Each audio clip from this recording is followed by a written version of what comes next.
I am your host, Carrie Scollin, giving us different perspectives on where we are and where we want to go on our journey. Thanks for being here, and I look forward to spending some time with you.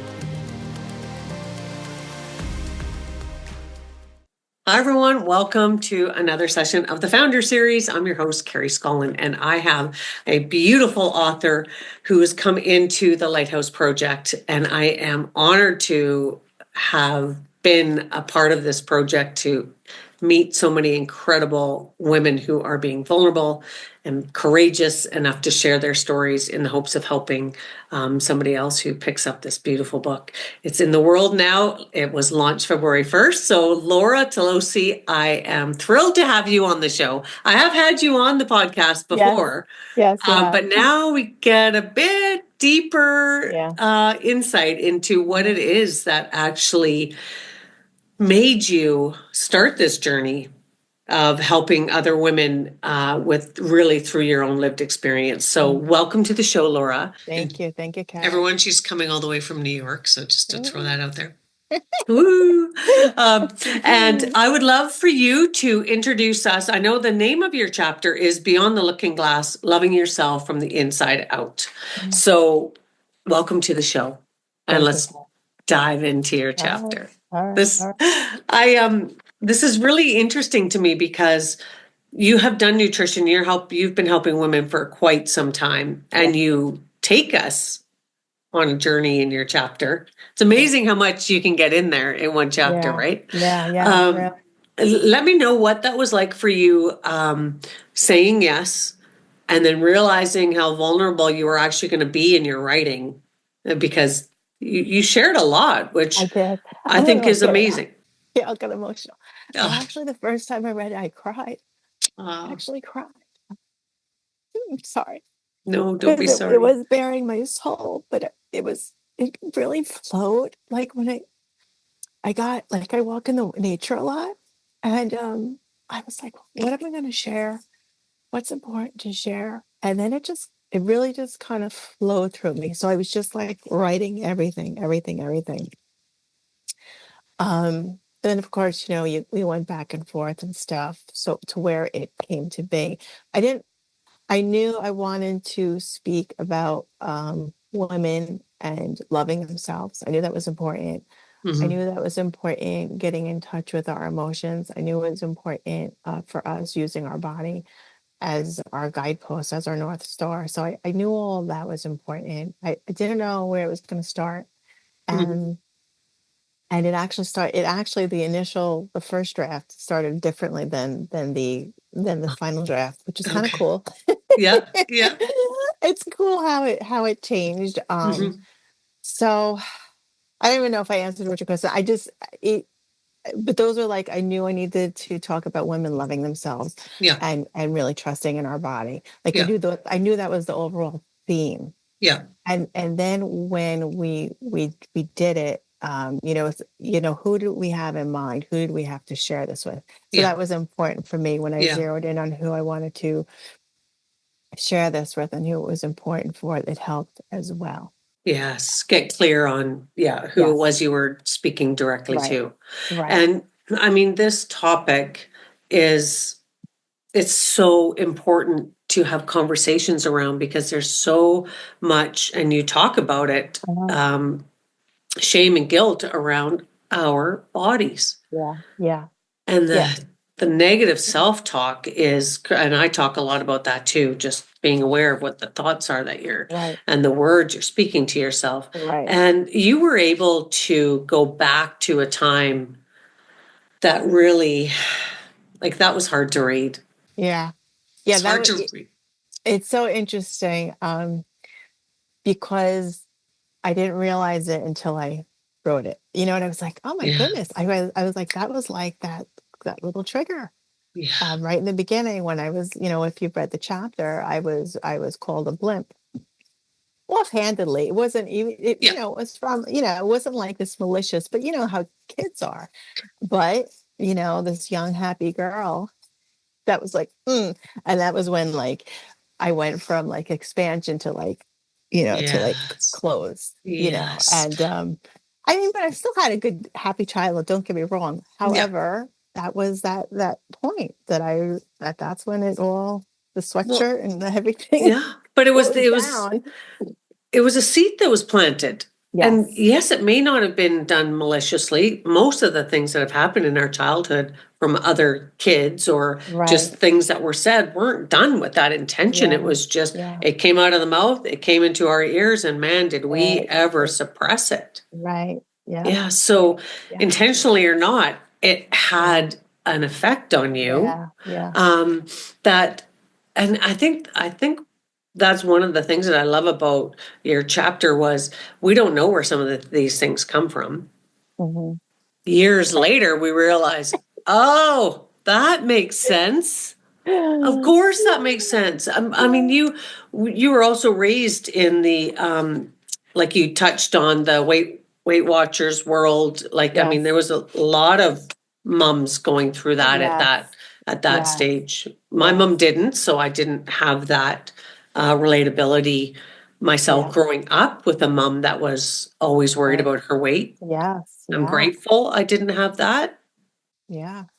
Who knows? I mean, Right. there was a lot that did Yeah, for no, sure. absolutely. I mean, Yeah. just and just even hearing the conversations, the talk, and even down the road, like I hate myself, and like I would hear that from my mom, Yeah. and my mom was this beautiful woman, and I Yeah. loved her so much, and Yeah. like that just like you start hearing other women, like you start reflecting that, and I used to call myself that as well, early on. And then Yeah. and then there was a point where I stopped and then I began to reflect and observe and I'm like, there's so many of us women are, like negative self-talk and fat shaming and this is horrible Yeah. because because we're beautiful. We're all beautiful, Yes. no matter what shape or size. And Yeah. sure, we want to make changes for our health and because we love ourselves. So if we want, like that was the important message for me to get across for me is that to want to make changes is beautiful, but not from a place of hating and loathing ourselves, from a Right. place of loving ourselves. And then it's Yeah. just like, I want to put in my body things that make me feel good and nurture me because I love myself. And that's Yeah. what my body deserves Yes. versus like shoving things down and feeling guilty and bad and just continuing the cycle Yeah. with shoving our emotions down. It is a vicious cycle because we're feeling these feelings. Let's get in touch with the feelings Yeah. because it's And okay to feel, that's right. And you you talk know? about that too as the emotional suppressing them, Right. right? And that's so much of Exactly. that gets built on top of our Yeah. self-love and and you touched Right. on, our self-worth and our identity. So much of that is wrapped around our physical Yeah. body from the Yeah. outside. I know. I know. So I think you are going to start a huge um, ripple effect Yeah. of women addressing this, talking Yeah. about it, Yeah. and understanding that certainly that they're not alone. That Right. I can't even imagine the number of women that actually, if they've come through it, they know they've thought these thoughts before. I Yeah. mean, I don't think any of us escape I, that. I don't think so. I don't think so, honestly. I think, but Yeah, just especially, I don't even think we can. I mean, like years ago, it was the magazines, yeah, you'd be in the grocery store and it's all the magazines, but now it's all the social media. yeah, So I don't think you can escape it. right. So it really does take a strong and thick skin to persevere. And it Yeah, takes people, community around you to yes, support you as yes, well, and other women to lean on, right? absolutely. To lift each other up. I speak of that as well Yeah, because I see, it's just I see what us women do, and like again, we do things that in order to make us feel good. Maybe we say things or do things that make us feel good, but maybe not someone else. You know what I mean? So if yeah, we can all lift each other up, it's just yes. Oh, a different way.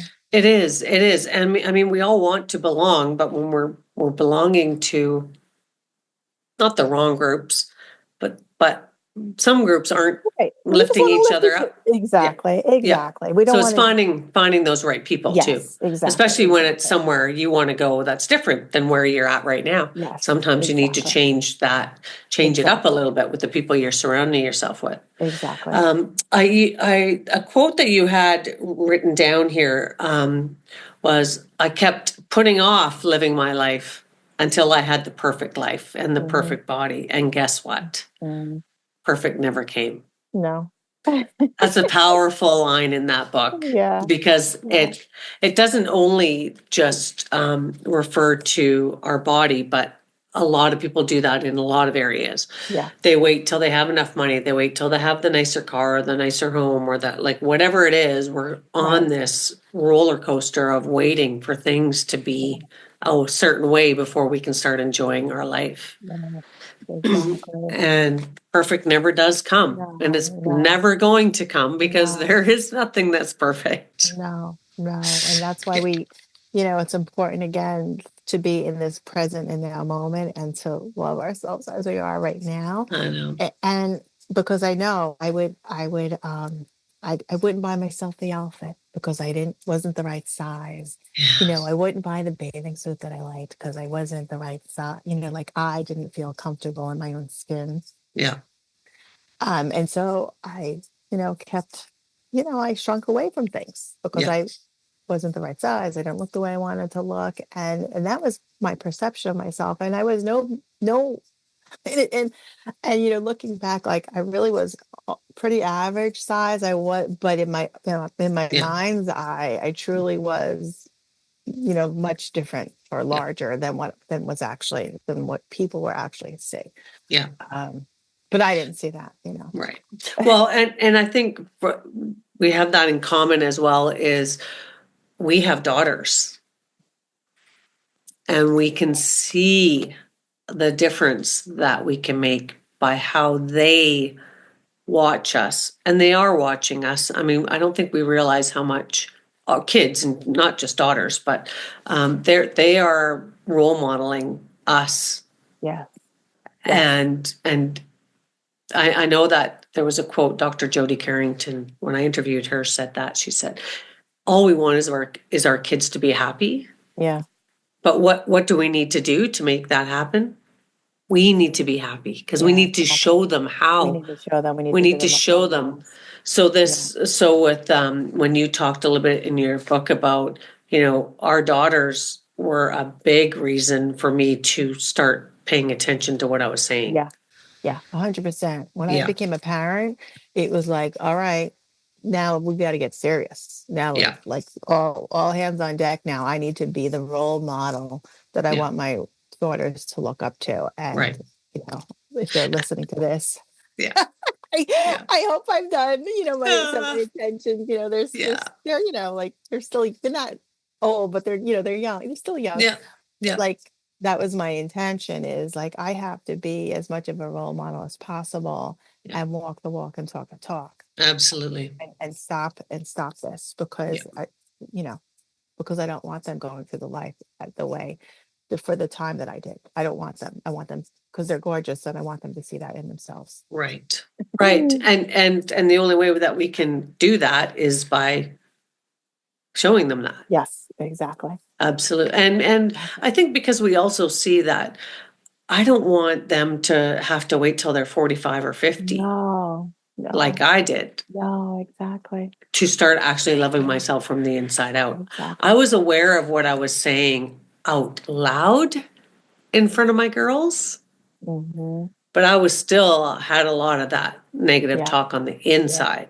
Yeah. So I was like half aware, half. Right. I could make the difference on what they heard me say, but I'm sure a lot of what they felt was probably still how I felt about myself on the inside too. But it's amazing the strength we can get we're so much better at doing things for other people. That's kind of what gave me the strength to stop saying it out loud was my girls. Of course. Yeah. 100%. It's I think what you are doing is so needed. The shining the light on these difficult topics is the world needs it. We've got enough pressure that we put on ourselves on the daily. So many things that we push down because either we don't have time to deal with it or it hurts too much or it's not comfortable, so we don't. But like you said in the book, our body is going to make us eventually. Pay bring these attention. things to the forefront. I mean, and we need to start listening more to what our body's telling us, Yeah. because very easy to push that aside too. Yes. So Right. Exactly. you want to talk a Exactly. little bit about that? Your body kind of just said, "Hey, enough's enough. We need Yeah. to." I mean, Yeah. so for me, what happened, what I shared in the story is that, um, I had gone, I was taking courses. I was a nutritionist, weight loss. But then that next piece is, if we're not paying attention to our emotions, or not listening to our body says, um, the body's going to wake us up. And so what happened is I found myself, one day, I went to the fair with my girlfriend, and we had four young girls, right? We're all under the age of four, under the age of, I don't know, it was 8. Mhm. And I literally, literally had to leave. I could barely walk, I could barely see. Oh my And God. that lasted for like, for almost 4 months. I was bedridden. And so, ultimately, if I had been paying more attention to my body, to the signs it was giving me. So prior to that, I had this severe bloating, and here I am, a nutritionist, I'm having severe bloating, and I really wasn't sure. I was thinking I was just eating the wrong food for myself, but for whatever it was, there was a whole host of things. That they just think it was um the just a culmination of a lot of different responses in my body, autoimmune. And when you look at autoimmune in another level, it's looking at yourself, right? Autoimmune is an attack on yourself. So why are you attacking yourself like that? You know what I mean? Like that Yeah. next layer, that metaphor kind of thing. Yeah. So Yeah. what was going on? You want to take a look, if you want to kind of get, a little metaphorical on it. Yeah. Yeah. Um, but the beauty of that was that I did trust my body, and I did, at that point, I did trust it and know that I would get better because of the processes that I had gone through up until then. So In that place. Yeah. child in place. So like childbirth prepared me for that, believe it or not, because I had two different childbirth experiences. I knew what my body was able to do. Just the whole part of when I breastfed, like I had an easy time, and then I had a really difficult time. But I knew that I really wanted to. And so I just took those lessons. And so when I was bedridden, I had the faith and trust in my body, Yeah. which I had to lean into, right? Yeah. At that point, I had to lean into it. I was like, Yeah. all right, my body knows what it's going to do. Of course, I'm going to support it in whichever way possible. Went to doctors. Nobody knew what was going on. I tapped into some, colleagues of mine, and then I eventually got better. But I didn't, it was on its own. My body got better on its own. There really was no medical intervention because no one knew what was going on. Right. Um, but I had to lean into that, and I had to trust that. And I Yeah. did, and I wasn't scared. Yeah. That's the other thing. Like I wasn't scared. Um, I just leaned into my body because I had Yeah. this knowing, Well, knowing. And that's what I want people, I want to share it with people too, is your body wants to fight for you no matter what. It really right. does if you give Yeah. it the opportunity. Yes. And I love how you said the word. I love the word knowing. I Mm, really do. Like it's so like encompassing in your body when you just know. And mhm, when you just said that right now, that you weren't in fear, well, that is huge in itself, mhm. because Yeah. if we are in fear going through something like that, Mhm. which is like our first response is Yeah. to be Yeah. scared. But Yeah. when our body now is in fear and in Yeah. survival, it's not able to do the recovery work. Yes. So you have to get your Right. body back into that Yeah. regulated Yeah. nervous system where Exactly. your brain, where everything can work in Yes. cohesion. And when we find ourselves in that fear mode, it just prolongs the Yes. recovery Exactly. process. You're not thinking Exactly. clear, like your Exactly. body's not working. So the tools that you gained before having that experience, even though you weren't necessarily listening to your body, because you probably would have maybe done something a little bit different Right. Right. beforehand, before it Hmm. got to that point, but you still recognize how powerful it was to stay in that place of knowing that my body knows what to do. I need to Right. allow it to do. Right. it. Exactly. Like that's Exactly. beautiful in Yeah. itself. Yeah. Yeah. And I was never scared. I know everyone around me was probably, Yep. because I couldn't do anything. I have like little kids. My husband's working, who's driving my kids to activities and, like back to school, my parents, I couldn't do it, like Wow. that's all like, like it was very hard in that sense because I couldn't do the motherly things, but you know what? My body had to do what it had to do. Yeah. And I really just leaned into that and I had to let go and I had to, which is what many women do. I had to be able to receive I was gonna the say, support of other people to help me, which yes, which and now here I'm clicking now. This is coming to me right now. Is maybe that was really the whole the purpose because lesson. that was my lesson. Is that you Yeah. need to learn to receive because Yeah. all you're doing is giving, giving, giving. Yeah. And you know what? We're going to put you on your back because now you need to be received. Like you need to learn the Yes. hard way. Yeah. The whole And time you were talking, that was like, oh my gosh, she's learning how to receive I here. was learning how to receive, Yeah. which And you is had to be always put my on your lesson. back in order to do that because it's something very hard for I say women. Men may have it this may be for them too. I don't know, but I know that women have a very hard time receiving Yeah. because Yeah. we It's are the like, givers. yes, goosebumps, chills. That Yeah. was definitely Yeah. like, But when you think about our bodies, we are receiving vessels. yes, yes, we are We a hundred receive percent. to give birth. We Yes, receive, and whether that's yes, physical, whether that's gifts we receive to put out yes, into the world, doesn't have to be a child, but we yes. are receivers and we resist it so much. And why is that? Like, I want to get Oh, to the root of that yes. problem. Yeah, Like, that's what so the heck is that? interesting. Yeah. It Yep. is. It's Mm-hmm. fascinating to me. Mm-hmm. So I Yep. love that you touched on that. That's Yeah. fantastic because that's really good. That's when you were laid up on your back with two small children, man, is that a lesson in receiving. Mm-hmm. Oh, yeah, Amazing. 100%. Yes. So that's a lot of what you wanted to talk about in your chapter, and to make it so clear to women is it was a lot about the negative self-talk, the value, the worth, the physical, ignoring the signs, trusting our bodies, and Mhm. I like how you said at the end of your chapter was, I go to the gym not to change my body, but because I love it. Mhm. Yeah, And if we could all think that way, yeah, no matter what it is we're doing, yeah. the Mhm. food we're putting into our mouth is because we love our body. Yes, Like, I mean, that's just a mindset yes, change as well. yes, And if we can start to really practice that, I mean, yes, yes, yes. Well, yeah. your chapter, Laura, is, I know it's going to make a difference. I know that the women who, and men who are looking for that Mhm. message is Yeah, going to be received in your yeah, chapter. yeah.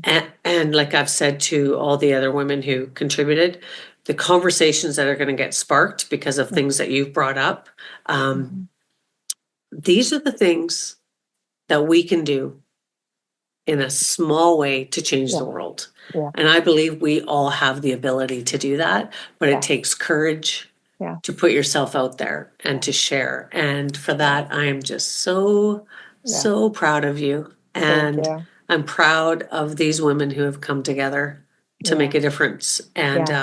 And you're a big part of that. So I want Thank to you. thank you. I Thank you. want to thank you. I'm very grateful to be a part of because this everyone's story is truly beautiful, Yeah. and to be a part of these women who, with their stories and sharing their stories, is it's like it's wow, it's truly Yeah. wow. Yeah.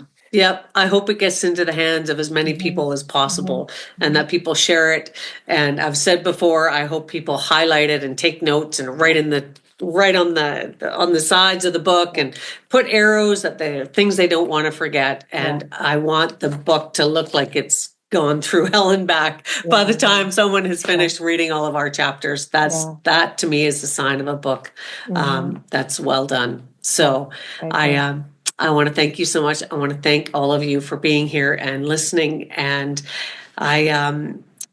I hope you have a copy, or I hope you get a copy, and I hope you find one for your friend because there's something So much for in there. everybody in that book. Absolutely, 100%. Yeah. There is. So thank you, Laura. Thank you so much, Carrie. Thank you. Bye, everybody. Bye.